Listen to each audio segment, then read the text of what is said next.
Hey guys, welcome back to the kitchen. Today, with the cooler weather on its way and fall and crinkly leaves outside, I wanted to make something that's gonna warm up the kitchen and be the perfect accompaniment to my favorite food of soup in the fall. Today we're making cheese buns. These are amazing, like cinnamon bun styles, but instead of sweet cinnamon and sugar, we're filling it with cheese, mozzarella, Parmesan, and Gruyere. They're gonna be absolutely delicious. You're gonna need to get a bowl of soup for this one. So let's get in the kitchen and let's get baking.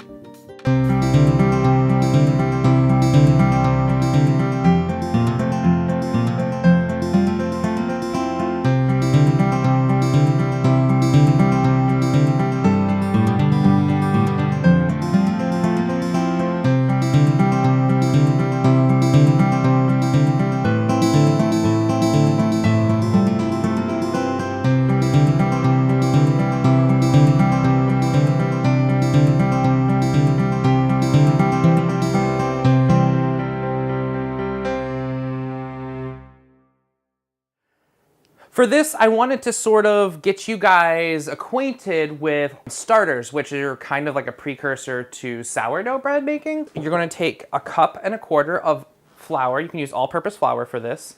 And to this, I'm going to add 1/2 cup of water, 1/2 teaspoon of yeast. You wanna use instant or active dry, 1 teaspoon of salt, and then I'm gonna do 1/2 teaspoon of sugar just to help that yeast along. Not to make it sweet, but to feed the yeast a little bit. You're just gonna stir this together with your hands. This is gonna be fairly stiff, which is completely fine. Get this all mixed up, and then you're gonna leave this overnight for about 8 hours. This is a nice project to do the night before, because this is gonna give us a really long fermentation period, which is gonna allow for a lot of flavor to develop in this. And that's the whole point and why sourdough is so delicious, that really long fermentation period. All right, we have our starter, and you can see it is really fluffy and it's a lot more flexible. There's so much air in there that it's a lot better. We're gonna set this aside. We're gonna get the rest of our ingredients. I've got 3.5 cups of bread flour, to which I'm going to add 1 head of roasted garlic. We're gonna add that in there. I've got another 3/4 teaspoon of salt, and then I've got another 1/2 teaspoon of yeast. I'm going to add 1.5 cups of water. I'm gonna add in our starter. This is basically a huge thing of flavor now. With that long fermentation, it's just really tasty. And once this all gets mixed up, we're gonna knead this until smooth.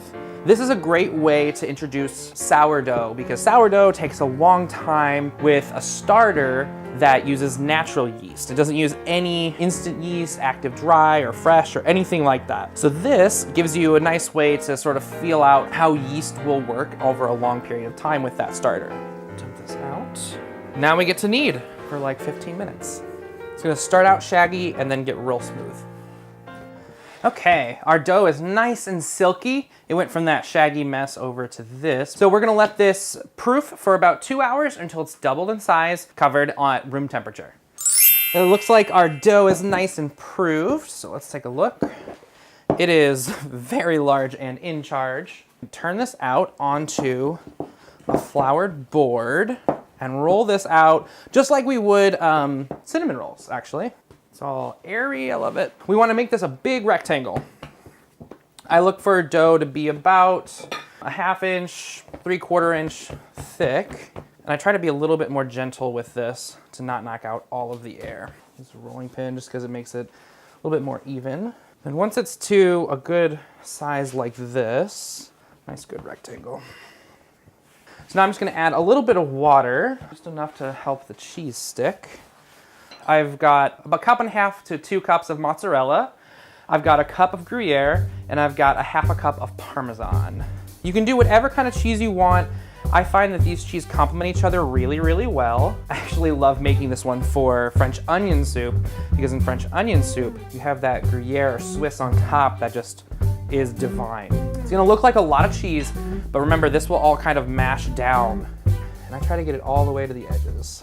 So now we're gonna roll this up just like a cinnamon roll. Which way do I wanna go? And then start rolling just like that cinnamon roll. And you want a pretty tight roll.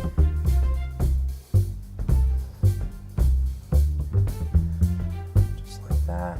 And if any extra cheese falls out, just pinch it back in there. Perfect. Push down a little bit on the edges, give it a little bit of a roll so that that seam tucks. So now we're gonna go ahead and cut these. You can do these in small rolls, big rolls. I prefer bigger rolls. I'm just gonna cut this in half. I'm gonna do fairly large rolls of this. When you place these on the mat, I do this and kind of push down and fan it out a little bit so that cheese has places to go. And you're gonna let these proof for another 30, 45 minutes. Before we bake them, I'm gonna brush them with butter and sprinkle some salt on them, and they'll be perfect and golden delicious. These look amazing. They were in the oven at 425 for about a half hour until they're nice and big and puffy and golden delicious. I cannot wait to try one of these. I got my French onion soup ready. Now I'm gonna choose, oh, it's so difficult. Then, yummy cheese. I'm gonna, and it's all just like buttery and deliciousness inside. Oh, it's like the best breadstick you've ever had. Guys, you saw how easy this is, just like making cinnamon rolls with just like a little bit more with the like starter thing. Thank you so much for joining me in the kitchen today, as always. Please like, share, and subscribe, and we'll see you here next time on Jake Bakes. Now leave me alone so I can eat. I love bread. I'm getting all fat and sassy.